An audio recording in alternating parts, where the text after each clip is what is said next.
Dr. Rakshamani Thakur, I just requested you to speak few words in English. Anyway, for all of us who could follow Gujarati, I am just telling few sentences she has given me in writing.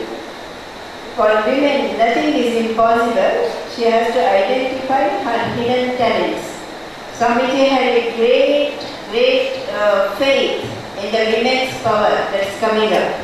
That is why Swamiji said, if what I can do with 500 men in few years, I can do the same within few weeks if the same number of women I can get for doing the country's work. Not only that, he had other predictions also. Many of his predictions have come true, so why not this? He said the past was for muscular men, but for the future will be for metaphysical women. And not only that, he said the aesthetic sense of Greeks, the strength of Romans, and the spirituality of Hindus has to be mixed, and a super culture has to come up. This fusion will be brought out by women only. So these are the finest predictions, and we hope to have a fine and good future ahead. So what Swamiji said, you try to remember, the past was for muscular men, but future will be for metaphysical women. So we are going to write the future, okay? Next one. Srimati Sheetal Vyas. She is speaking on preacher of Shiva Gyani Jeev Seva. नमः श्री अतिराजाय विवेकानंद सूरये सच्चित् सुख स्वरूपाय स्वामिने तापहारे। परम श्रद्धेय अतेंद्रमणा माताजी, मंच पर उपस्थित सर्व माताजीओ, doctor दर्शाबेन, सभाखंड में उपस्थित सर्व माताजीओ, ब्रह्मचारिणीओ, आदरणीय वडीलो, वाला भाइयों बहनों तथा प्रिय विद्यार्थिनीओ, आप सर्वમાં રહેલી દિવ્યતાને મારા સાદર પ્રણામ। આજના આ યુથ કન્વેન્શનમાં મને અહીં આવવાની તક આપવા બદલ શ્રી શારદામઠ વલસાડનો હું ખૂબ ખૂબ આભાર માનું છું। પરંતુ જ્યારે આટલા જ્ઞાની માતાજીઓ, આટલા વડીલો અહીં ઉપસ્થિત હોય ત્યારે મારે આવા વિષય ઉપર બોલવું એ ખૂબ કઠિન બાબત છે। છતાં પણ માતાજીએ મને જે જવાબદારી સોંપી છે એને ન્યાય આપવાનો પ્રયત્ન કરીશ। સ્વામી વિવેકાનંદ, એક શબ્દ એવો છે કે એ બોલીએ એટલે જ જાણે આપણા શરીરમાં એક ઉર્જાનો સંચાર થઈ જાય અને એમના શબ્દો આપણા મગજમાં ગુંજવા લાગે, ઉઠો, જાગો અને ધ્યેય પ્રાપ્તિ સુધી મળ્યા રહો। અને સ્વામીજીએ આવા અનેક સંદેશો આપણા જીવન માટે આપ્યા છે। આજે આપણે જે સંદેશ ઉપર ચર્ચા કરવાની છે એ છે શિવ જ્ઞાને જીવ સેવા। જ્યારે આપણે શિવ શબ્દનો ઉચ્ચાર કરીએ છીએ ત્યારે તરત આપણા મગજમાં એક શંકર ભગવાન એવું નામ આવી જાય છે। પરંતુ અહીં સ્વામીજીએ જે શિવની વાત કરી છે એ છે પરમ શક્તિ।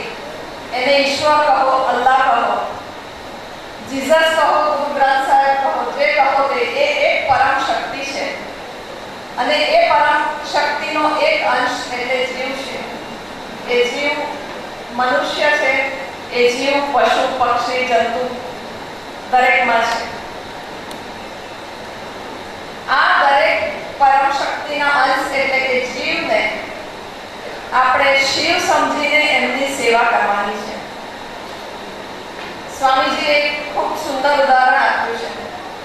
આપણા ઘરમાં ઇલેક્ટ્રિસિટી આવે છે, આપણે બટન દબાવીએ, પંખા, લાઈટ બધું ચાલુ કરી શકીએ છીએ. પરંતુ જે વાયરમાંથી ઇલેક્ટ્રિસિટી આવે છે એ વાયરને ખોલી કાઢીએ પણ આપણને ઇલેક્ટ્રિસિટી દેખાતી નથી. તેવી જ રીતે આપણા અંદર જે શક્તિ છે, જે દિવ્યતા છે, એ પેલી પરમ શક્તિમાંથી આવે છે. પરંતુ આપણા અજ્ઞાનને કારણે આપણે સમજી નથી શકતા કે એ પરમ શક્તિનો જ આપણે અંશ છે. પરંતુ આપણા જીવનમાં આપણે આ શક્તિ કેળવવાની છે. દરેક જીવને શિવ રૂપે સમજીને એની સેવા કરવાની છે.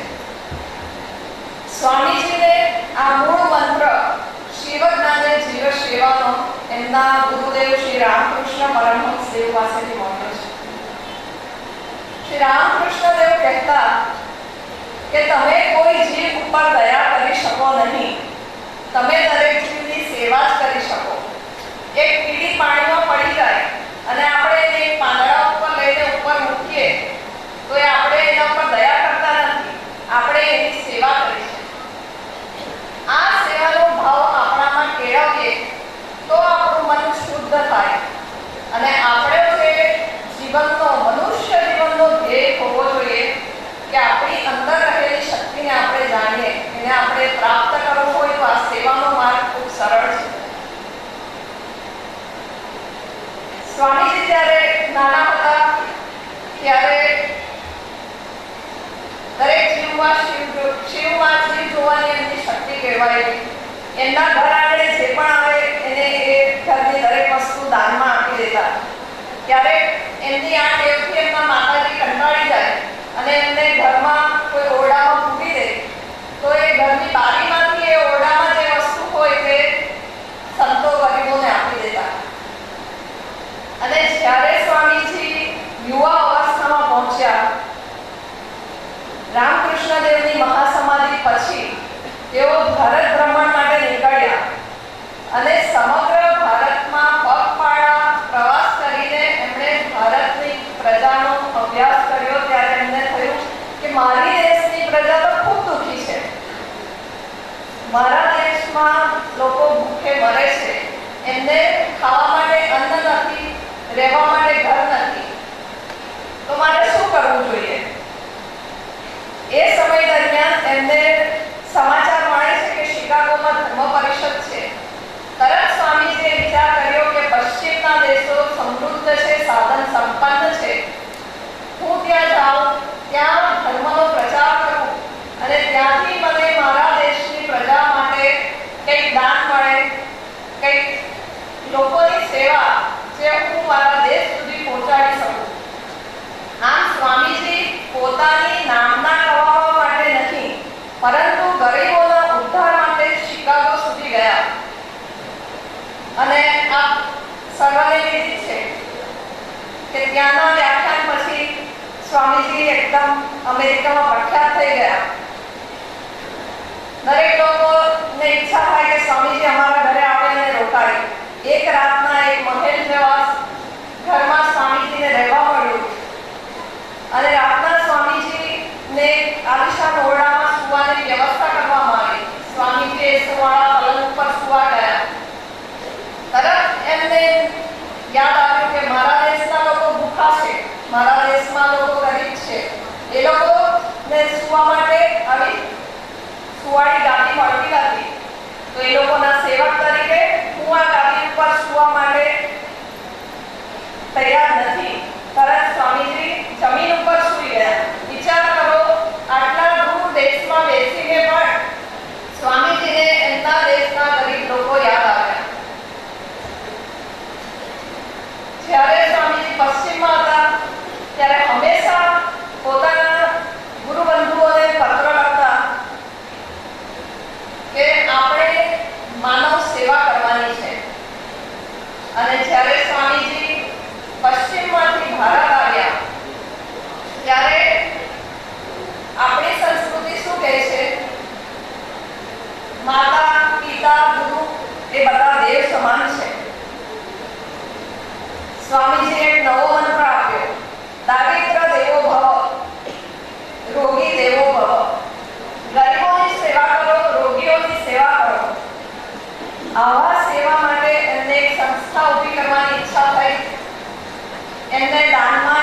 જમીન મળી કલકત્તા પાસે બેલુરમાં, અને ત્યાં બેલુર મઠની સ્થાપના કરવાની તૈયારી ચાલતી હતી. તે દરમિયાનમાં કલકત્તામાં પ્લેગ ફાટી નીકળ્યો. પ્લેગ એક ખૂબ જીવલેણ રોગ ગણાતો એ સમયમાં, કારણ કે ત્યારે દવાઓ કે રસીઓની એટલું પ્રાપ્ત ન હતું. આવા સમયે સ્વામીજી પોતે બીમાર હોવા છતાં આવા પ્લેગના રોગીઓની સેવા કરવામાં મંડી પડ્યા. એક દિવસ સ્વામીજીના એક સેવકે આવીને પૂછ્યું, મહારાજ, આપણી પાસે તો આટલા પૈસા નથી, આટલા રોગીઓની સેવા કરશું કેવી રીતે? સ્વામીજીએ એક પળનો પણ વિચાર નહીં કર્યો અને કીધું, આપણે બેલુર મઠની જમીન વેચી કાઢશું. આપણે તો સંન્યાસીઓ છીએ, આપણે ઝાડ નીચે સૂઈ જશું, પરંતુ આ રોગીઓને મરવા નહીં દઈએ. આટલી પ્રબળ ઈચ્છા કે ગરીબોની સેવા કરવી, રોગીઓની સેવા કરવી, પરંતુ ત્યારે એમને ઈશ્વરની કૃપાથી દાન મળ્યું અને એમણે બેલુર મઠની જમીન વેચવી ન પડી. અને જ્યારે બેલુર મઠની સ્થાપના થઈ, સ્વામીજી ત્યાં રહેતા, ત્યારે સેંથાણીના મજૂરો ત્યાં કામ કરવા આવતા. સ્વામીજી એમની સાથે ખૂબ પ્રેમથી વાતો કરતા. એક દિવસ સ્વામીજીની ઈચ્છા થઈ કે આ સર્વ સેંથાણીના મજૂરો છે એને આપણે કંઈક જમાડીએ. સ્વામીજીએ પૂરી, મીઠાઈ, દહીં બધાની વ્યવસ્થા કરી. બધા મજૂરોને પોતાના હાથે પીસીને જમાડ્યા. ત્યારે જમ્યા પછી મજૂરોએ કીધું, સ્વામીજી, અમે તો અમારી જિંદગીમાં આ બધી વાનગીઓ પહેલી વાર જ ખાધી. ત્યારે સ્વામીજીને ખૂબ દુઃખ થયું કે મારા દેશના લોકોને આવી વાનગીઓ જમવા મળતી નથી. એમના આંખમાં આંસુ આવી ગયા અને એમણે કહ્યું, આજે તો મેં દરિદ્ર નારાયણની સેવા કરી. ગરીબોમાં એમને ભગવાનના દર્શન થયા. સ્વામીજીએ આ ઉદ્દેશને સ્વામીજીના જીવનમાં ખૂબ બચાવ્યો છે. સ્વામીજીના આવા વિચારો આપણે સાંભળીએ, વાંચીએ તો જીવજ્ઞાન અને જીવ સેવા શું છે એને વધારે સમજી શકીએ. આજના યુગમાં પણ સ્વામીજીનો આ સંદેશ લઈને રામકૃષ્ણ મઠ મિશન અને શારદા મઠ મિશન આ સેવા કાર્ય આગળ કરી રહ્યું છે. આપણે તો ખૂબ નસીબદાર છીએ કે અહીં વલસાડમાં જ શારદા મઠ છે અને આપણા આજુબાજુ જે આદિવાસી ગામડાઓ છે એમાં મઠના માતાજીઓ જઈને ખૂબ સેવા કરે છે. આપણે પણ આવી પ્રવૃત્તિઓમાં ભાગ લઈને શિવ જ્ઞાન અને જીવ સેવાને આગળ વધારી શકીએ. જ્યારે સ્વામીજી હતા એ ભારતના સંદર્ભમાં અને અત્યારના સંદર્ભમાં મુશ્કેલીઓ જુદી હોઈ શકે. જે રીતે સવારના સેશનમાં આપણે ઘણું સાંભળ્યું કે અત્યારે પર્યાવરણની તકલીફ છે, ભ્રૂણ હત્યાની તકલીફ છે, તો એ આપણા અત્યારના યુગમાં જે તકલીફો છે, જે સેવાની આપણે જરૂર છે, એનો એક ભાગ આપણે બની શકીએ તો આપણી જાતને આપણે નસીબદાર સમજવું જોઈએ. નાની નાની સેવાઓ કરીને આપણે ઈશ્વર તરફ આગળ વધવાની એક આ પ્રક્રિયા છે. એક નાની વાર્તા સાથે આજના યુગમાં કેવી રીતે આ થાય છે એનું એક વાત કરવા ઈચ્છીશ. હિન્દીમાં બોલીશ એટલે જે ગુજરાતી નથી સમજી શકતા એમને પણ થોડો લાભ મળે. दो मित्र थे, एक कॉफी शॉप में कॉफी पीने के लिए गए. ये कहानी जो है मैंने इंटरनेट से पढ़ी है, आप में से बहुत ने भी पढ़ी होगी, लेकिन आज जो अपना विषय है इसके लिए मुझे लगता है ये शेयर करना चाहिए. दो मित्र कॉफी शॉप में जाते हैं और कॉफी ऑर्डर करते हैं. उनके बाजू के टेबल था, वहाँ एक आदमी आके बैठा. उन्होंने, वो अकेला था, फिर भी उन्होंने बोला 2 कॉफी और 1 कॉफी वॉल के ऊपर. वो दो जो मित्र बैठे थे उनको कुछ ज्यादा समझ में नहीं आया वो वॉल के ऊपर क्या है. वो आदमी ने 1 कॉफी पिया, दाम दिए। जैसे ही वो बाहर निकला, वो वेटर ने एक सीट लगा के वॉल के ऊपर रख दिया, लेकिन वो दो मित्रों को कुछ उसमें समझ में नहीं आया। थोड़े दिन के बाद वही दो मित्र वही कॉफी शॉप में वापस आए। उनके बाजू वाले टेबल पे और दो लोग आके बैठे। उन्होंने कहा 2 कॉफी, 1 कॉफी, 3 कॉफी, 2 कॉफी हमें दीजिए, 1 कॉफी वॉल के ऊपर। फिर ये लोगों ने देखा कि ये तो वॉल के ऊपर वापस आया, क्या है कुछ समझा नहीं। वो 2 लोग थे, 2 कॉफी पी के 3 कॉफी के दाम देके चले गए। उनके जाने के बाद वेटर ने वापस वॉल के ऊपर एक चीट लगा दिया। थोड़ी देर में एक गरीब जैसा आदमी आके टेबल पे बैठा। उसने कहा 1 कॉफी दीवार से, वॉल के ऊपर से 1 कॉफी। वो वेटर वो ही कॉफी उतनी ही डिग्निटी से आके उसे सर्व किया। ऐसा नहीं कि कोई फटे टूटे हाल में आए और उसको रिस्पेक्ट नहीं दे। जो रिस्पेक्ट वो सबको देता था, वही रिस्पेक्ट से उसने उसको भी कॉफी सर्व किया। वो आदमी ने कॉफी पिया, उसका कुछ दाम नहीं दिया, वो बाहर चला गया। उसके जाने के बाद वेटर ने वॉल पे से एक चीज निकाल दी। तभी वो 2 मित्रों को समझ में आया कि आगे जो करते गए वो दान था। उन्होंने किसी और के लिए कॉफी के पेमेंट कर दिया। किसी और आदमी आके कॉफी पी के चला गया जिसने दाम नहीं चुकाया। अपने गुजराती में एक कहावत है, જ્યારે દાન કરો જમણા હાથે દાન કરો તો ડાબા હાથને ખબર નહીં પડવી જોઈએ। अगर आप छोटे से छोटा भी दान करो तो किसी को बताओ नहीं। उसके 2 फायदे होते हैं। आपके अंदर का ईगो हर्ट बाहर नहीं आएगा, वो कंट्रोल में रहेगा, और दूसरा जो सामने ले रहा है उसको भी शर्म नहीं आएगी। तो ये बात अपना हमेशा याद रखना चाहिए। सेवा करेंगे, लेकिन ऐसी सेवा करनी चाहिए जैसे अपने को मन की शांति मिले, शुद्धि मिले और हम दिव्यता की ओर जा सके। अंत में श्री माँ, श्री ठाकुर, श्री स्वामी जी के चरणों में यही प्रार्थना करूंगी कि अपने जीवन में हमको ऐसा अवसर दे कि हम भी ऐसी सेवा कर सके, अपने मन को शुद्ध कर सके और दिव्यता की ओर प्रयाण कर सके। आप सर्व ने मुझे सुना शांति से, इसलिए आप सर्व के आभारी हूँ।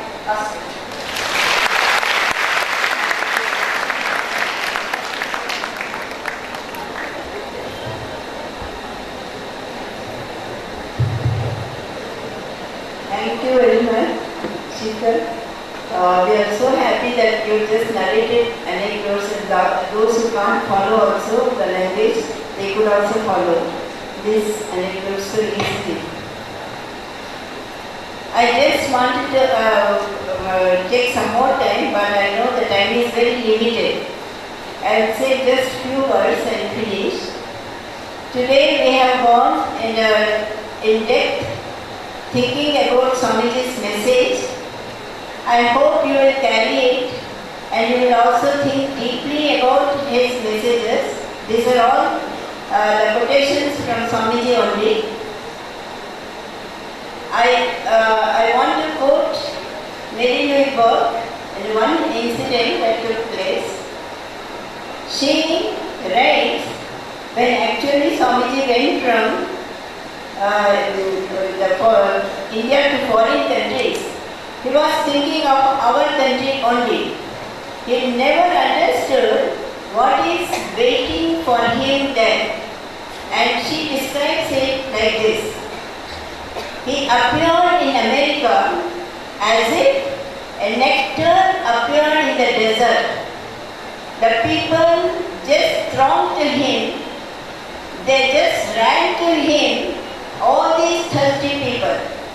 So you can imagine how much they received his message, in what way they received. They were thirsty and they were waiting for water. Instead they got nectar. So that was Swamiji's message. So for years to come, as one of the poets, Nobel laureate Ramayana comments, these words, when I touch, I get such electric shock. What would have been the thrills when it fell from the lips of the hero? So we can imagine how powerful was the message, and even now it is for us to meditate on them and get more from them. So with that, I come to end, and the tea break is waiting for you. By the students of Sri Sharda Math Valsad.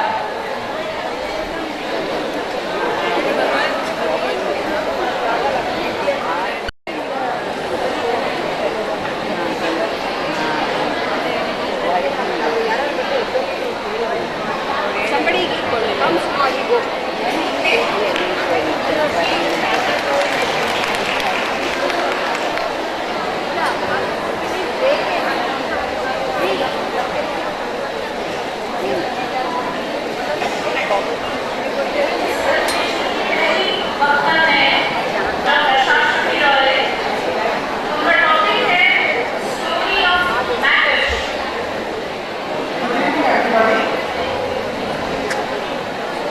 Respected Mataji,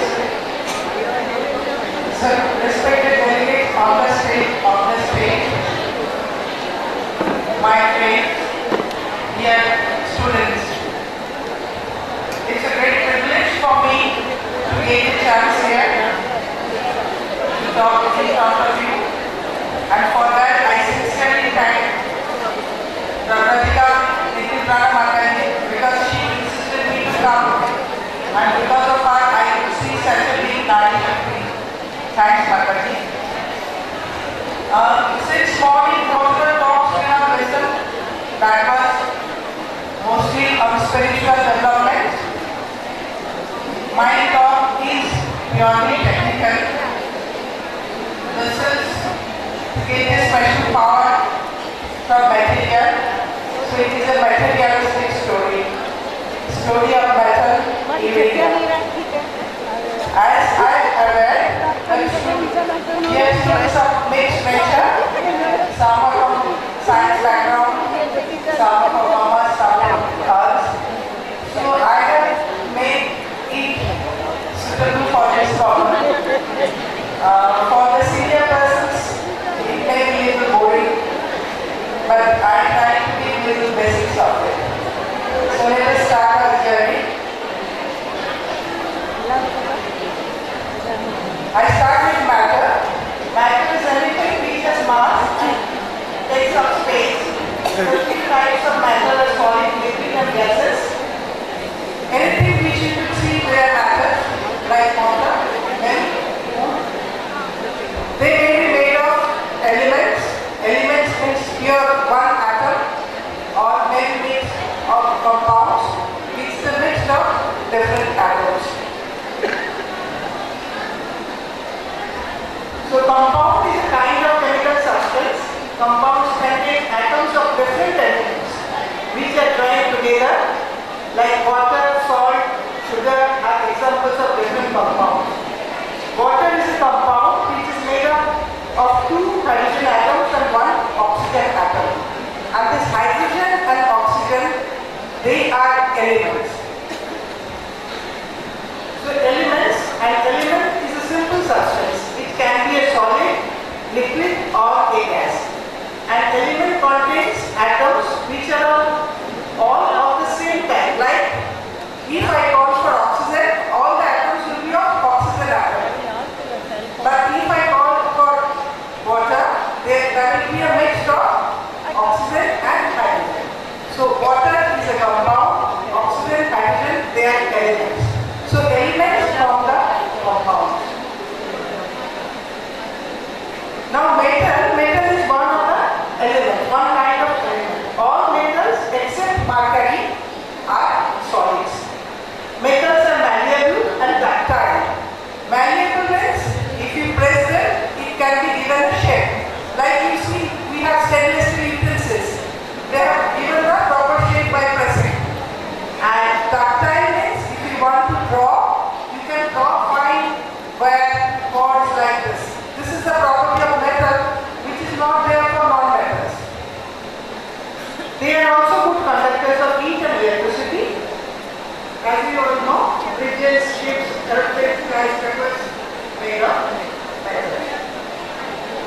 Now I come much lower to that is atom. An atom is a tiny part of an element. All the atoms in an element are same. Each atom is made up of number of electrons which move around a nucleus. So if I see it in this way,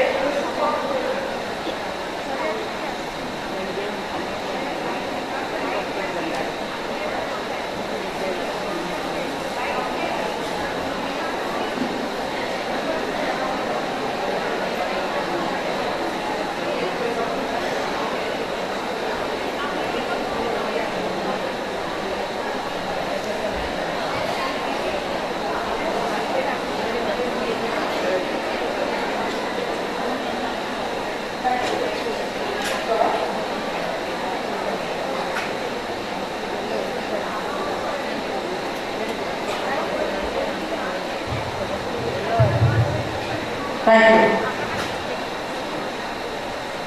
So if I see that center, it's like a laddu. In the center I have nucleus, and outside the nucleus electrons are rotating. And neutron, you can see the nucleus, composition of the nucleus. As it is in the center of the atom, it contains protons and neutrons here. Protons and neutrons. So protons are positively charged, neutrons are neutral, and electrons are negatively charged. So at the end of when the construction is complete, the whole atom becomes neutral. Inside positive protons and outside negative electrons, they balance, and neutrons are neutrals. So they balance.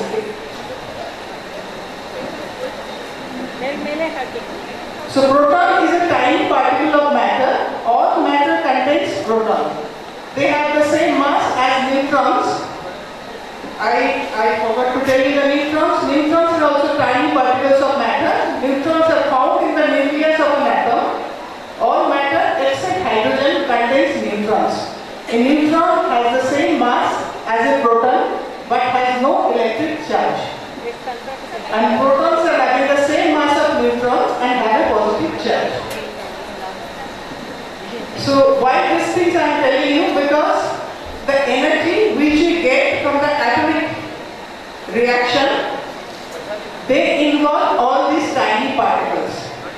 So one word you must have listened, fission. What is fission? Fission is a word which describes how something breaks into two or more parts. When we call it for a living cell, fission is a living cell makes two new cells. Another kind of fission is nuclear fission. We get the energy from nuclear fission. Fusion is another nuclear reaction which describes how some atoms, small atoms join together. It is just opposite of fission. Here small atoms are joining together, and during this process some energy is being liberated. But most of our nuclear powers here are generated from fission, that is by breaking of larger atoms. This is a small sketch of nuclear reactor. You can see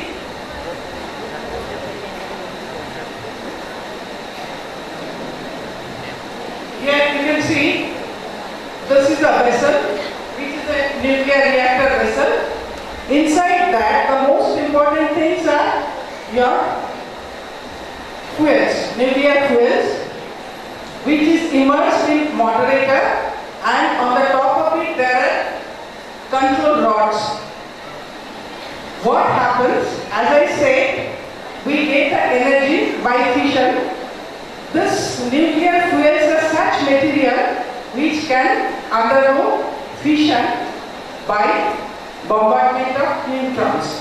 So when this fission occurs, I will show you the later stages, that energy generates. This energy comes to the water and the moderator here. Water will get heated, which will go to the next reactor, where it will transfer this heat to another sort of water, that is the secondary coolant, and that will generate steam which will go to the turbine for producing electricity. Now what are the special parts of our this control rods and moderator? Control rods, they control the number of neutrons in the reactor because neutrons are important for the fission reaction.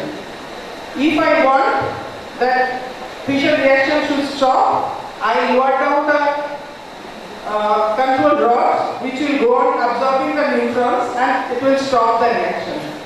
And when I want the reaction should occur, I can take it up, reaction will continue. And what are the effects of moderator? Moderator actually changes the speed of neutrons. Depending on the type of reaction, we want different speed of the neutrons which are being controlled or being moderated by the moderator. So, most important part in our nuclear reactor is the nuclear fuel, which you can see at the center of this yellow rods. Is it visible to all of you? Is it visible? Yes. Moderator I said already, control rod. Nuclear radiation, most of us always are concerned about this radiation. This when the fission reaction occurs, then this nuclear radiations also come. They are group of different rays and moving particles. These are gamma rays, alpha particles, beta particles and neutrons. These neutrons again take part in the nuclear reaction, and alpha, beta, gamma, they are controlled by designing your nuclear vessel so that it should not go outside and create problem. Nuclear power station generates electricity. As we show, there will be reactors. These reactors will generate the steam, and steam will operate the turbine to generate the nuclear power.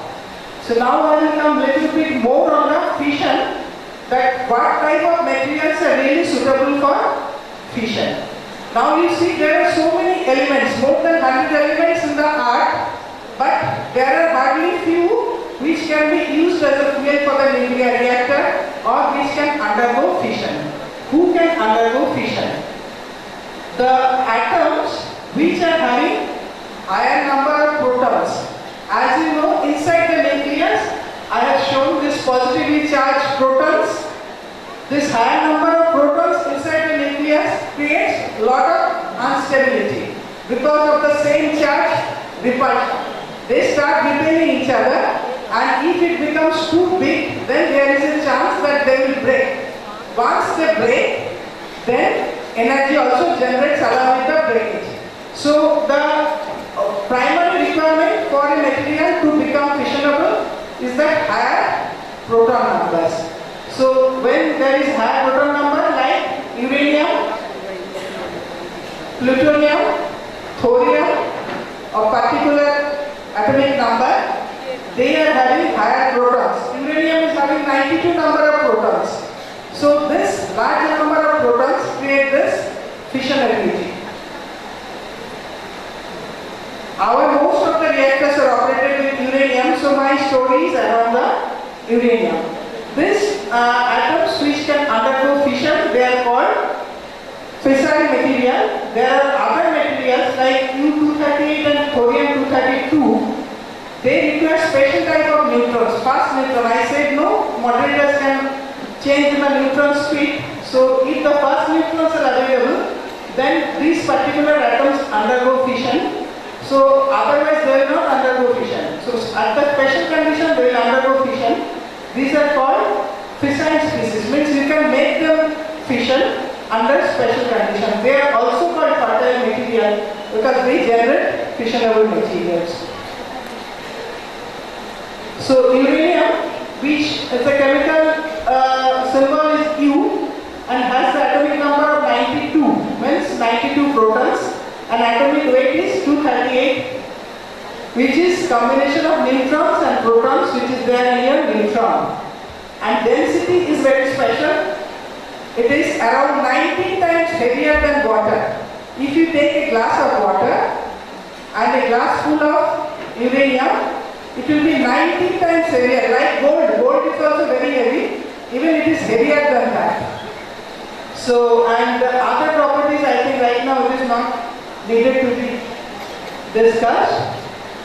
One important point which I wanted to tell you, many of us, we don't know that initial stage, uranium was actually discovered in the year of 1830 or something, but it came to nuclear use only in 1934.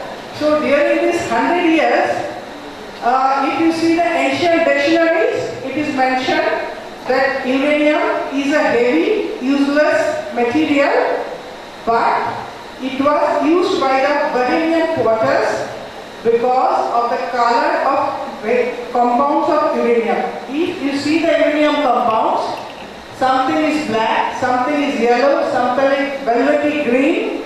Because of these lustrous colors, these salts were being used by the Bohemian potters to color their potteries or the ornaments.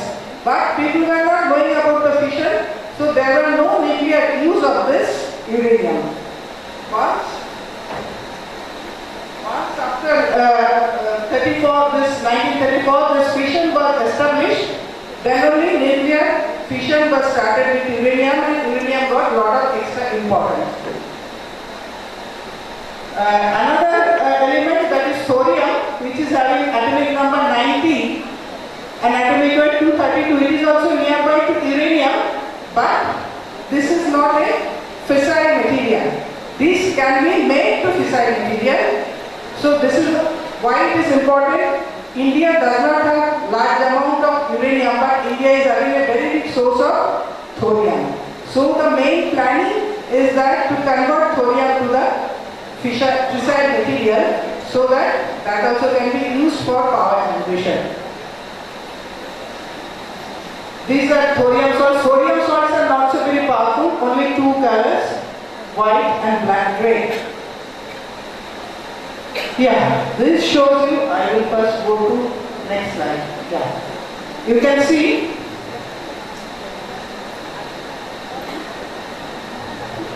this is the uranium-235 molecule atom which undergoes fission by neutron bombardment, and after fission it breaks up into two other elements, lanthanum and bromine.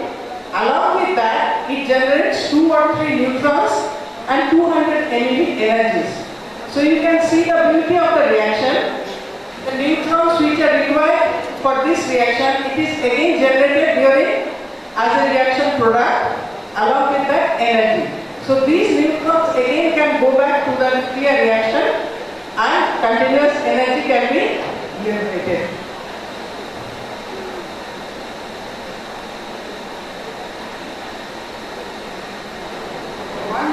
One more reaction was there, just previous to that. Here you can see that immediately it is not undergoing fission, it is changing the elemental form and converting to a fissionable material.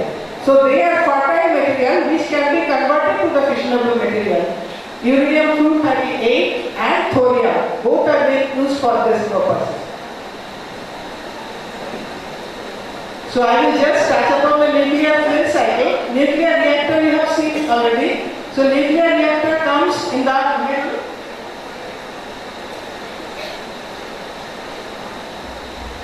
So where you have seen that fuel rods are there. So to get this fuel rods, we have to come to the front end of the facilities where we have to get the fuel material. And this fuel material will come, for us it is coming from the mines. Uranium mines are there, you must be knowing Bihar, Jatugoda, now Tupalapalli also. So from these mines, uranium will be taken out. And then this will be made to the fuel form, and after that it will be put in the nuclear reactor, and after nuclear reactions, they will get exhausted and then go to the back end for regeneration of the fuel material from the used up fuel from the nuclear reactor. So this is the fuel cycle. Fuel cycle is having front end, nuclear reactor, and the back end. Like this, in India, this is the only one country in the world which works in the closed cycle. From the back end, again the fuel goes back to the nuclear reactor. So this is the utilization of the full power. Anyway, I think I am within my time. I will end it up with only showing few pictures. This is one of the first mines picture, that is Jadugoda mine under construction. And this is the latest mine picture, which is going down. And this is the future mine in the Bogi. So this is exploratory mining. I was also inside this tumbler, which is going down for mining. And this shows how the uranium is in the rock. This is a very what I can say magnified picture of a rock. Uranium particles will be like small tiny particles inside the rock. That's why when it is in the mine, it does not give you much radiation. But once you break it up for making the fuel, that time the radiation comes. So I will just show you, this is uranium concentrate after mining and purification. And this is one of the process where we make the uranium metal. Uranium metal is used as a fuel. You can see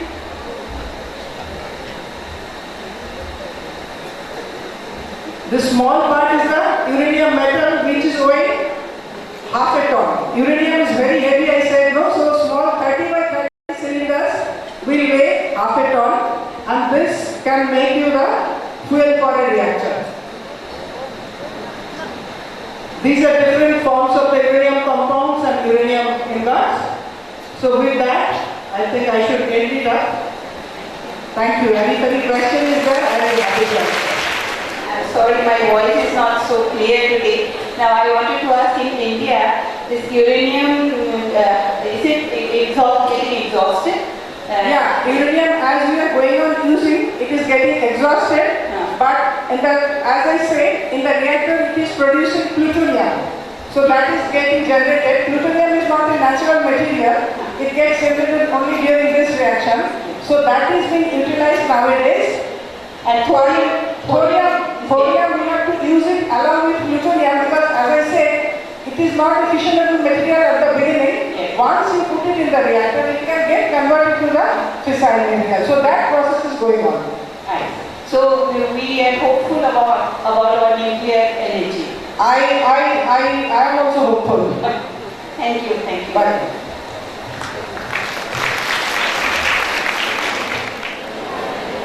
यहाँ के उपस्थित सभी श्रोताओं से मैं क्षमा मांगूंगी। मैं doctor शाश्वती रॉय का परिचय मेरा भूल गई थी। डॉक्टर शाश्वती Roy is the head of the Uranium Extraction Department, BARC, Bhabha Atomic Research Center, Mumbai. Swamiji first wanted science institutes to come up, and it was with his inspiration that Tata Institute of Science came up very successfully, and later on Bhabha Atomic Research has also come up. We are extremely thankful to Dr. Shashi Roy for having come here and she spent a very precious time for us to give such an PowerPoint presentation for children, for people like us who don't know science at all. I am sure it must have been a very difficult thing for her to come down to our level. Thank you very much, Dr. Shashi Roy. अब मैं प्रहलाद कामिका प्रणा माता जी जो अध्यक्षा हैं हमारी श्री शारदा माँ प्रधानमंत्री Sharda mission Indore की, मैं उनसे उनके वक्तव्य रखने के लिए अनुरोध करूंगी। मेरे सामने बैठे हुए सन्यासी मंच पर बैठी हुई बैठने वाले पहले सामने बैठे हुए देवियों सज्जनों और मेरे प्यारे बच्चों, बच्चे आप लोग जरा ध्यान से सुनेंगे, बातें आपस में नहीं करेंगे। अभी आपने विज्ञान का मैजिक देखा, चमत्कार देखा। अब हम आपको ज्ञान की कहानी सुनाते हैं थोड़ी। ऐसा नहीं है कि ज्ञान चाहिए या विज्ञान नहीं चाहिए, विज्ञान भी चाहिए और ज्ञान भी चाहिए। आज का मेरा विषय है व्यवहारिक वेदांत। सभी राष्ट्रीय समस्याओं का क्या है? एकमात्र समाधान या रामबाण औषधि है।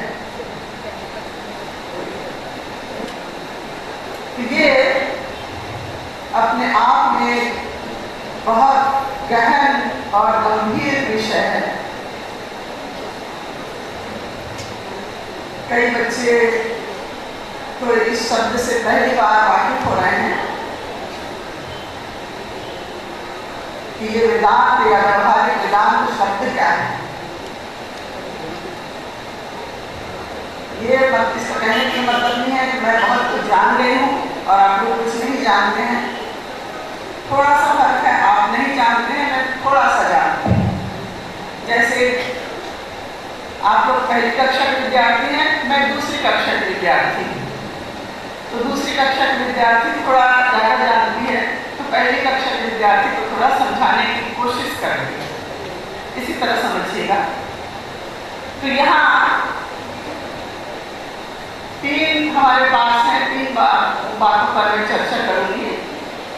एक तो व्यवहारिक वेदांत क्या है, और उसको जानने के लिए पहले हमें जानना होगा कि वेदांत क्या है, और फिर राष्ट्रीय समस्याओं का निवारण या ये रामबाण औषधि कैसे हो सकता है। तो पहले शब्द पे वेदांत शब्द पर। वेद क्या है, तब फिर आएंगे हम वेदांत पर। शब्द ये सुना होगा आपने वेद का। हमारे सनातन धर्म की बातें, उपदेश आदि वेदों में संग्रहित हैं। 4 वेद हैं, ऋग्वेद, सामवेद, यजुर्वेद और अथर्ववेद। वेद अपौरुषेय हैं। ये शब्द जरा ध्यान से सुनिए। कहा नहीं जाता है वास्तव में कि वेद क्या है? अपौरुषेय है। अपौरुषेय है माने इसको लिखने वाला कोई एक व्यक्ति विशेष नहीं है। बड़े ताज्जुब की बात है, जब वेद है, लिखे गए हैं, तो जरूर किसी व्यक्ति के द्वारा लिखे गए होंगे। नहीं, ऐसी बात नहीं है। इसको हम इस तरह समझते हैं, धर्म है, इस्लाम धर्म है। इस्लाम धर्म की बातें उनके पैगंबर मोहम्मद के बारे में, उनकी जो बातें हैं, उपदेश हैं, कुरान शरीफ में संग्रहित हैं। वो किसी व्यक्ति या व्यक्ति विशेष के द्वारा लिखे गए हैं। ईसाई धर्म है, बाइबल,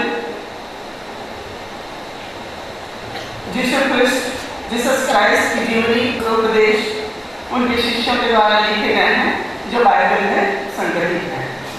हमारे सनातन धर्म की बातें जो हैं वे वेदों में संग्रहित हैं, लेकिन किसी के द्वारा लिखी नहीं गई है। इसको भी हम समझेंगे, क्योंकि जब बात किसी के द्वारा कही जाती है तब वो लिखने के लायक है। एक उदाहरण से समझें हम, विज्ञान से ही। न्यूटन का नाम आप लोगों ने सुना होगा। न्यूटन ने गुरुत्वाकर्षण शक्ति का पहली बार उनको पता चला। एक एप्पल गिरते हुए देखा उन्होंने, और उनके मन में आया कि ये एप्पल जो है वो ऊपर से नीचे ही क्यों गिर रहा है, ऊपर क्यों नहीं चला गया या आजू बाजू क्यों नहीं चला गया। तो उनको लगा कि अवश्य ये नीचे पृथ्वी जो है उसमें कोई आकर्षण शक्ति है जो उसको अपनी ओर खींच रही है, और इस तरह उनको गुरुत्वाकर्षण शक्ति के बारे में पता चला।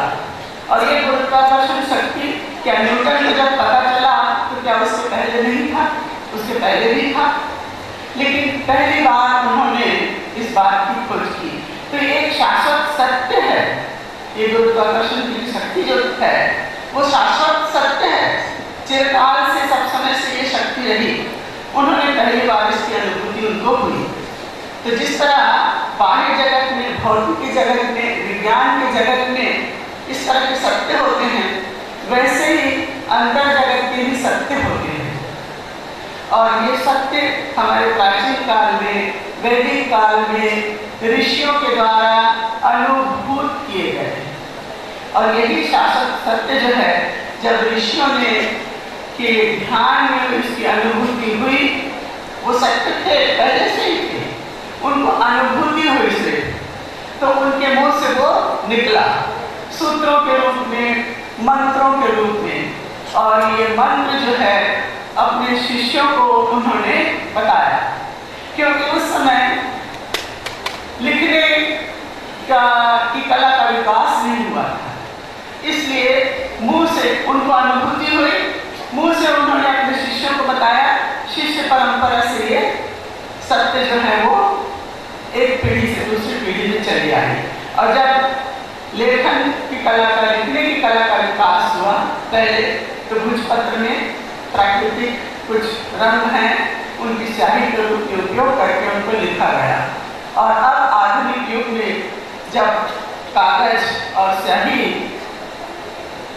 का अस्तित्व में आए, तो उनको छापे के अक्षरों में हम देखते हैं। इसलिए कहते हैं कि वेद के जो मंत्र हैं, जो शाश्वत सत्य जो वैदिक काल में ऋषियों ने अनुभूत किए, वे अंतर जगत के शाश्वत सत्य हैं, जिनकी अनुभूति उन्हीं हुई, इसलिए परंपरा से ये चले आए। इसलिए कोई एक विशेष व्यक्ति लिखने वाला नहीं है, इसलिए कहते हैं वेद क्या है, अपौरुषेय है। तीन वेदों में 1,00,000 मंत्र का संग्रह है, और इस 1,00,000 मंत्र में अधिकांश जो हैं वो 80,000 80,000 जो हैं वो कर्म विषयक हैं, कर्म से संबंधित। अर्थात ये कर्म करोगे, यज्ञादि करोगे तो तुमको ये फल, तुम्हारी ये इच्छा, इस कामना की पूर्ति होगी। 80,000 है। और 16,000 मंत्र जो है वो उपासना विषयक है। केवल 4,000 मंत्र हैं जो ज्ञान विषयक है, तत्व विषयक है। और यही 4,000 जो मंत्र ज्ञान विषयक, तत्व विषयक जो हैं, वह वेद के अंतिम हिस्से में है। ये वेदांत कहलाता है, जो उपनिषद भी कहते हैं, वेदांत भी जिसको कहते हैं अंतिम भाग, वेद का अंतिम भाग। ये 4,000 मंत्रों का संग्रह इस वेदांत में है। तो ये हम जान गए, ये वेदांत की किस बात की समस्या, किस बात की मीमांसा होती है। अभी विज्ञान का चमत्कार हमने देखा, ये सारे कारण सब देख रहे हैं, हम यहाँ पर कार्य देख रहे हैं। हमारा जन्म होता है, कितने लोग जीवन यहाँ देखते हैं, कितना बड़ा संसार है, पूरा ब्रह्मांड है, ये सब इतना बड़ा व्यापार पसारा जो है, उसके पीछे क्या कारण है।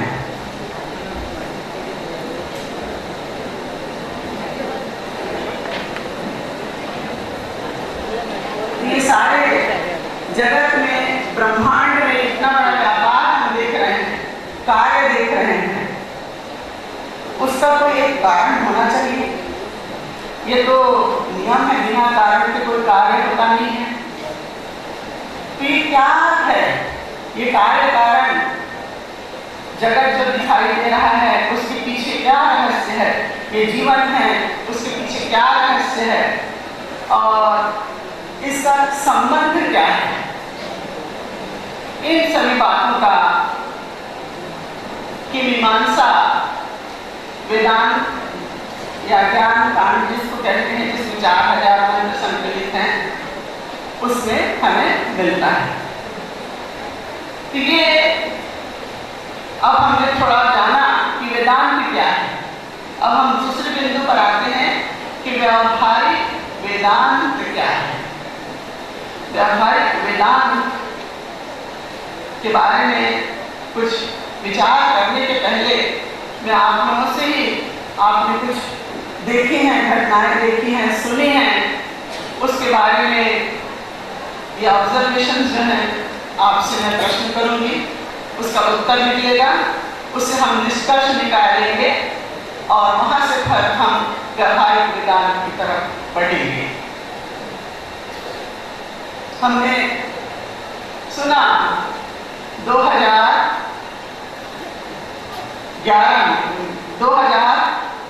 किस अमेरिका में वर्ल्ड ट्रेड सेंटर पर कब हुआ था हमला? 2001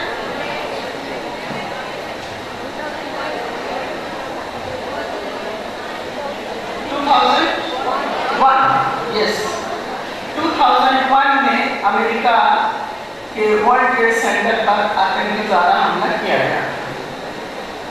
बहुत नुकसान हुआ था, अभूतपूर्व बिल्डिंग थी, तहस नहस हो गई, कई जानें चली गई। उसके बाद 2011 में जापान में कितना बड़ा सुनामी हुआ, उसमें भी कितनी हानि हुई, संपत्ति तबाह हो गई, जानें भी गई। उसके बाद 2013 केवल 1 साल 2 साल पहले उत्तराखंड में कितनी बड़ी तबाही हुई। हमारा ये इतना बड़ा तीर्थ स्थल जो है वह तहस नहस हो गया, जन धन की इतनी बड़ी हानि हुई। और चौथा उदाहरण मैं देना चाहूंगी जो गुजरात में हुआ, कच्छ में भूकंप हुआ। किस साल, कौन से साल में? 2001 में। ये 4 घटनाओं को हम थोड़ा देखें। अमेरिका में हुआ, जापान में हुआ, उत्तराखंड में हुआ और गुजरात में हुआ। सबके बारे में, त्रासदी के बारे में सुन के हमें दुख हुआ। सबसे ज्यादा दुख किस घटना से हुई हमको? चौथे नंबर की हुई। चौथे नंबर की घटना से ज्यादा दुख हुआ क्योंकि वो हमारे गुजरात में है। तो ये दुख की मात्रा जो है हमारे गुजरात की त्रासदी से हम बहुत दुखी हुए। उत्तराखंड की त्रासदी से भी हम दुखी हुए, लेकिन उससे थोड़ा कम, क्योंकि उत्तराखंड बहुत दूर है थोड़ा, है ना, और जापान और भी दूर है, अमेरिका तो और भी दूर है। तो इस तरह घटना त्रासदी की हुई, बहुत बड़ा नुकसान हुआ, लेकिन हमारे दुख की मात्रा जो है वो उसमें मात्रा में फर्क होता है। गुजरात में बहुत ज्यादा प्रभावित हुए, क्यों? क्योंकि वो हमारा प्रदेश है, हमारा अपना है ना। उत्तराखंड से भी हुआ क्योंकि वो हमारे देश का है। जापान किया, वो भी एशिया में है इसलिए हुआ। अमेरिका में हाँ थोड़ा कम हुआ था। यदि किसी ग्रह, दूसरे ग्रह में, प्लेनेट में यदि कोई घटना हो तो और भी थोड़ा सा बहुत कम दुख होगा, है कि नहीं? होगा कि नहीं? तो ये हमारा दुख, या दुख के लिए हम एक और अच्छी भाषा, संस्कृत भाषा का उपयोग करते हैं, शोक। गुजराती में भी शोक शब्द होगा, है ना। तो ये शोक जो है, शोक की मात्रा जो है हमारी, वो चारों त्रासदी में हमारी एक जैसी नहीं रही। ज्यादा, फिर कम और बहुत कम होती है। उसका कारण यदि हम देखें तो हम तर्क से, अपने भीतर से हम खोज कर निकालेंगे, क्योंकि गुजरात को हम अपना ज्यादा समझते हैं, मेरा अपना है कि नहीं? मैं करेक्ट हूं? बिल्कुल। और जापान अमेरिका तो दूर है, अब कहीं किसी ग्रह में होगा तब तो बिल्कुल कम लगता है। तो ये शोक की मात्रा जो है मेरे अपने को लिए ज्यादा होता है। क्यों? क्योंकि मुझे उनसे मोह है। दूसरा शब्द मैं आपको दे रही हूं, तो शोक पहला शब्द हुआ और दूसरा शब्द क्या हुआ? मोह हुआ। तो शोक ज्यादा हमको किसके लिए होता है? जिससे हमारा मोह होता है, करेक्ट? तो ये शोक और मोह जो शब्द है वो क्या है? आपस में जुड़े हुए हैं। उसके लिए हमको ज्यादा शोक होता है, जिससे हमारा मोह ज्यादा होता है। हम कह सकते हैं कि शोक जो है वो मोह की छाया है। जहां जहां छाया उसकी घड़ी ज्यादा होती है, वहां हमको शोक ज्यादा होता है। तो शोक जिस भीतर में, चित्त में यदि शोक मोह नहीं हो तो शोक होगा क्या? नहीं होगा, है कि नहीं? और जैसे जैसे मोह जो है वो अधिक होता है, शोक की मात्रा बढ़ती जाती है। तो हम कह सकते हैं कि जहां जहां मैं और मेरा सबसे ज्यादा प्रिय, सबसे ज्यादा मोह हमको किससे है? अपने स्वयं से है, मेरे अपने शरीर से ज्यादा है। सबसे ज्यादा मोह मुझे अपने शरीर से है। इसलिए इस उंगली में जरा सा भी कुछ हो जाए तो क्या होगा? मुझे शोक होगा। किसी की उंगली कट जाए तो मेरे को कोई परवाह नहीं होगी क्या? नहीं होगी। और पूरा यदि हाथ भी कट जाए किसी और दूसरे देश का या जगह का तो वो भी नहीं होगा। तो इस तरह जहां मैं और मेरा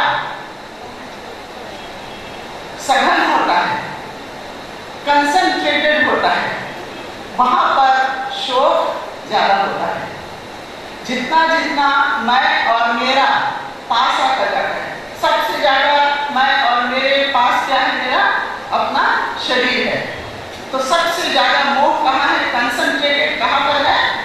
इस शरीर से है। फिर इस शरीर से निकलकर परिवार में बढ़ता है, उसके लिए भी होता है, लेकिन मेरे शरीर से कम। फिर समाज में होता है और कम, फिर प्रांत में होता है और कम, फिर राष्ट्र में होता है और कम, और उसके बाद पूरी दुनिया में होता है और कम हो जाता है। ठीक है?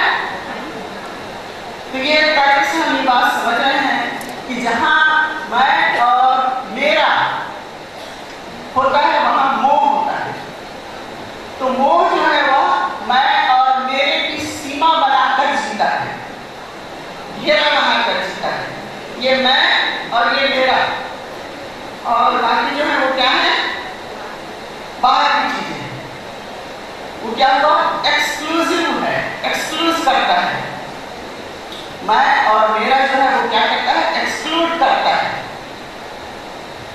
कुछ लोग कुछ को भीतर रखता है और बाकी सबको बाहर। ये मैं, ये मेरा परिवार, ये मेरा मकान, ये मेरा दुकान और बाकी सब जैसे हैं।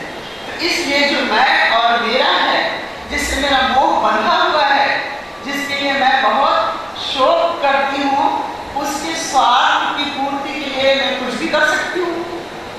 किसी हद तक मैं जा सकती हूँ, कोई भी बेईमानी कर सकती हूँ, कोई भी झूठ बोल सकती हूँ, कोई भी स्वार्थपरता का काम कर सकती हूँ, क्योंकि वो मैं और मेरे अपने हैं। मेरा मोह वहां पर घिरा हुआ है, इसलिए मैं उनके स्वार्थ की बात सोचती हूँ। अब देखिए, इस मैं और मेरा जो एक्सक्लूड करता है, एक्सक्लूसिव है, एक्सक्लूड करके मोह जो है वो जिंदा रहता है। इस सीमा को, मेरे शरीर की सीमा से परिवार की सीमा तक बढ़ा दिया मैंने, जहां दीवारी बढ़ा दी। परिवार से बढ़ाकर मैंने क्या कर दिया? उसको समाज में डाल दिया। समाज से बढ़ाकर प्रांत में डाल दिया। प्रांत से बढ़ाकर मैंने देश में डाल दिया, और देश से बढ़ाकर मैंने पूरे जगत में, दुनिया में बढ़ा दिया। तो क्या हो जाएगा? बहुत विरल हो जाएगा, डाइल्यूट हो जाएगा, कंसंट्रेटेड नहीं रहेगा, एकदम डाइल्यूट होता जाएगा। किसी को एक्सक्लूड नहीं कर रहा है, और मोह सब समय क्या होता है? एक्सक्लूड करता है। सीमा बढ़ जाएगी, असीम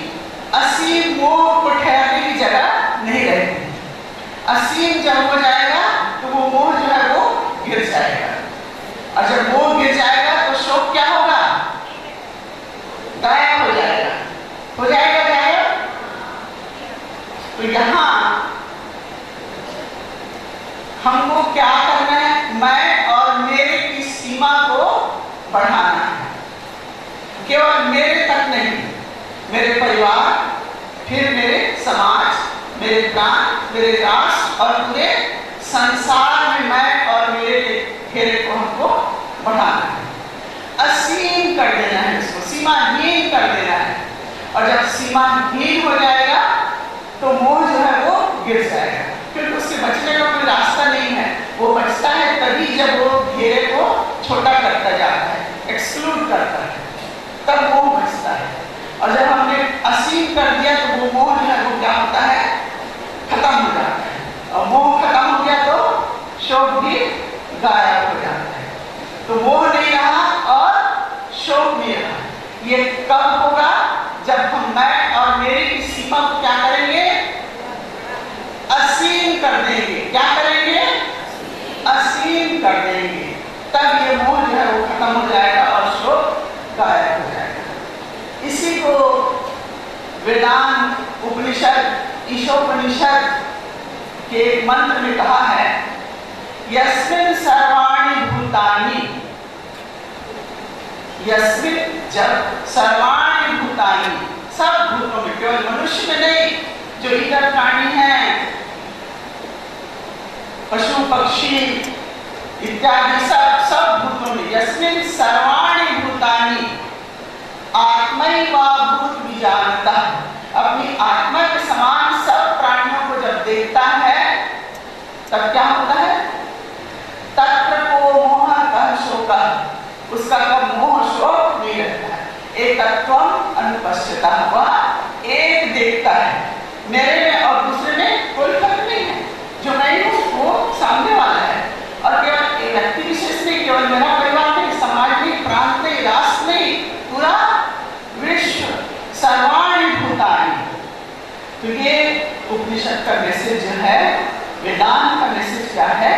कि मैं और मेरे के घेरे को असीम बना दो, सीमाहीन कर दो, सब में एकात्म अनुभूति करो। तब क्या होगा? शोक और मोह समाप्त हो जाएंगे। और शोक मोह समाप्त हो जाएंगे तो क्या होगा? उसके जो साइड इफेक्ट हैं, शोक और मोह के साइड इफेक्ट क्या है पता है आप लोगों को? राग, द्वेष, क्रोध, ये सारे साइड इफेक्ट उसके क्या हो जाएंगे? खत्म हो जाएंगे। फिर क्या होगा? शांति, शांति। ये व्यवहारिक वेदांत है कि अपने मैं और मेरे की सीमा को क्या कर देना है? असीम बना देना है। और उस असीम के अंदर सबको ले लेना है, ऑल इंक्लूसिव, सबको ले लो, किसी को एक्सक्लूड नहीं करना है। और सबको हमने जब अपना लिया, मैंने अपना समझ लिया, तो सबके लिए मुझे प्रेम होगा, वो मोह नहीं होगा। वो क्या हो जाएगा? प्रेम हो जाएगा। मोह किसी सीमा में जीता है, दायरा घेरे को बनाकर जीता है मोह। और असीम जो होता है वो क्या हो जाता है? प्रेम हो जाता है। और वो भी सर्वाणि भूतानि, सब भूतों में, सब जीवों में, तत्र को मोह कः शोकः एकत्वम् अनुपश्यतः, एकत्वम्, आत्मवत् हो जाता है। ये क्या है? व्यवहारिक वेदांत है। तो हमने देखा क्या है वेदांत, क्या है, और व्यवहारिक वेदांत क्या है। मैं और मेरे की सीमा को तोड़ देना, असीम हो जाना और सबको अपना लेना, जिसको मां शारदा बहुत सीधे साधे, इतना बड़ा श्लोक हमने वेदांत के इसमें दिया उपनिषद का, यस्मिन् सर्वाणि भूतानि आत्मैवा भूत विजानतः तत्र को मोह कः शोकः एकत्वम् अनुपश्यतः। इतना बड़ा मंत्र ऋषियों ने उपलब्धि की थी, हमारी माँ शारदा ने अनुभूति की थी। बहुत सुंदर सरल शब्द में उसको कहा, क्या कहा? बेटी, यदि शांति चाहते हो तो किसी के दोष मत देखो। कोई पराया नहीं है, पूरी दुनिया तुम्हारी अपनी है। सब में अपने को देखो और सबको अपने में देखो। ये तब क्या होगा? तब शांति आएगी। यदि शांति चाहते हो तो, और हम क्या चाहते हैं? सुख और शांति तो चाहते हैं। कहते हैं सुख और शांति चाहते हैं, शोक नहीं करना चाहते। कोई दुख को गले लगाना चाहता है? शोक को गले लगाना चाहता है? नहीं। लेकिन मोह छोड़ने के लिए तैयार नहीं है। तो ये दोनों बातें कैसे हो सकती हैं? यदि हमको चाहते हैं कि हमको दुख ना हो, हमको शोक ना हो, तो हमको क्या छोड़ना होगा? क्या छोड़ना होगा? मोह छोड़ना होगा, जिसके लिए हम तैयार नहीं होते हैं। तो जब मोह छोड़ेंगे तभी हमको शोक जो है वो अपने आप गायब हो जाएगा। ये व्यवहारिक वेदांत की बात है, जिसको मां शारदा ने कहा था कि कोई पराया नहीं है, सारी दुनिया तुम्हारी अपनी है, आत्मवत है। यही क्या है? व्यवहारिक वेदांत है। और इस व्यवहारिक वेदांत के द्वारा राष्ट्रीय समस्या कहते हैं, एक व्यक्ति की समस्या, परिवार की समस्या, समाज की समस्या, राष्ट्र की समस्या, पूरे विश्व की समस्या का इसमें समाधान हो जाएगा। आज की जो समस्या है वो क्या समस्या है? हमारी आतंकवाद की समस्या है। ठीक, आतंकवाद की समस्या है, भ्रष्टाचार की समस्या है, भेदभाव की समस्या है, जाति भेद है, अमीर गरीब का भेद है, स्त्री पुरुष का भेद है, असमानता का भेद है। तो ये भेद जो है ये हमारी राष्ट्रीय समस्याएं हैं। इन समस्याओं को कैसे इसके द्वारा हल किया जा सकता है? यदि हमने समझ लिया कि सब हमारे अपने हैं, तो कौन किसके खिलाफ बम फेंकेगा? कौन किसका गला काटेगा? कौन किसके खिलाफ गोली चलाएगा? कोई चलाएगा? आतंकवाद की समस्या खत्म। भ्रष्टाचार, अपने स्वार्थ की पूर्ति के लिए केवल अपने घर को भरना, दूसरे को धोखा देना। यदि समझ लिया कि सभी तो अपने हैं, हम किसको धोखा देंगे, किसके साथ हम स्कैम करेंगे, किसके साथ धोखाधड़ी करेंगे, क्योंकि सभी तो एक हैं, सभी तो मेरे अपने हैं। भ्रष्टाचार रहेगा क्या? नहीं रहेगा। भ्रष्टाचार की समस्या गायब हो जाएगी।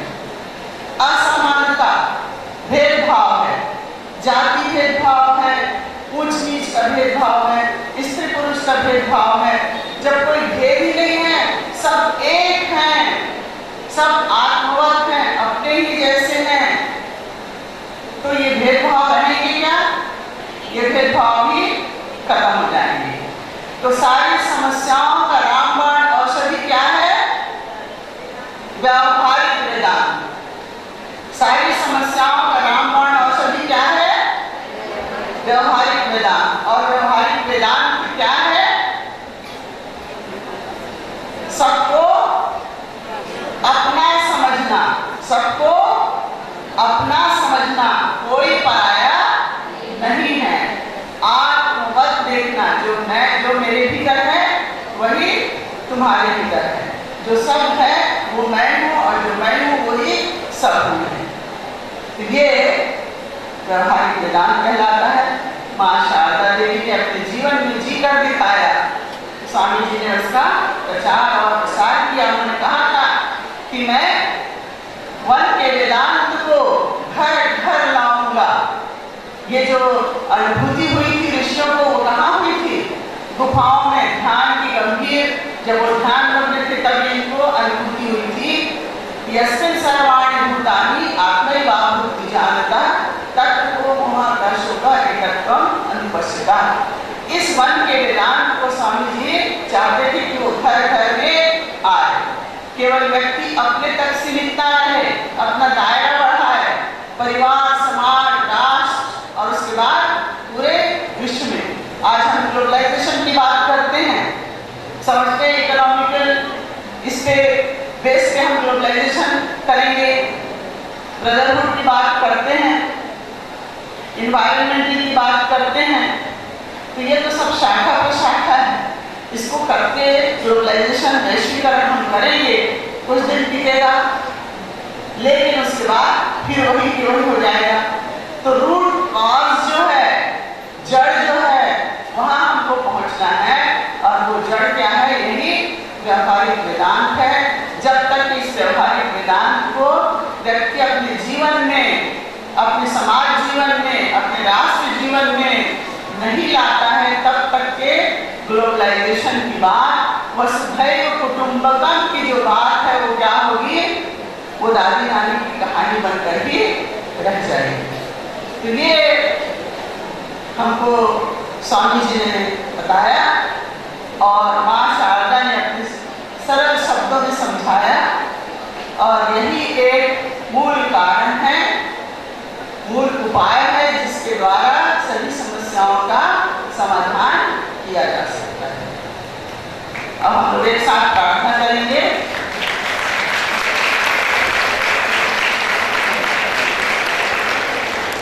ओम सर्व स्वस्तिर भवतु,